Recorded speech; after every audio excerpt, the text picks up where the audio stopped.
রাজশাহীর তানোর উপজেলায় পরিত্যক্ত গভীর নলকূপের পাইপে পড়ে যাওয়া ২ বছরের শিশু সাদিককে রাত পেরিয়ে সকাল হলেও উদ্ধার করা সম্ভব হয়নি। সকাল ৯টা পর্যন্ত প্রায় ২০ ঘণ্টা পার হলেও তার নড়াচড়ার কোনো আলামত পায়নি ফায়ার সার্ভিস। শিশুটির অবস্থান শনাক্তে সেই গর্তে ফায়ার সার্ভিস ফেলেছিল বিশেষ ক্যামেরা, কিন্তু ৩৫ ফুট যাওয়ার পর আটকে যায় ক্যামেরা। প্রত্যক্ষদর্শীরা জানান, দুর্ঘটনার পর পাইপের ভেতর থেকে শিশুটির সারা শব্দ পাওয়া যাচ্ছিল। দীর্ঘ সময় পার হওয়ায় শিশুটি এখনো বেঁচে আছে কিনা তা নিয়ে শঙ্কা তৈরি হয়েছে। স্থানীয় ফায়ার সার্ভিস সূত্রে জানা গেছে, বুধবার দুপুরে বাড়ির পাশে খেলছিল সাজিদ।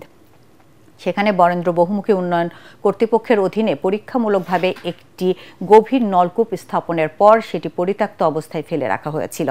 খেলার এক পর্যায়ে শিশুটি ওই অরক্ষিত বোরিং পাইপের ভেতরে পড়ে যায়।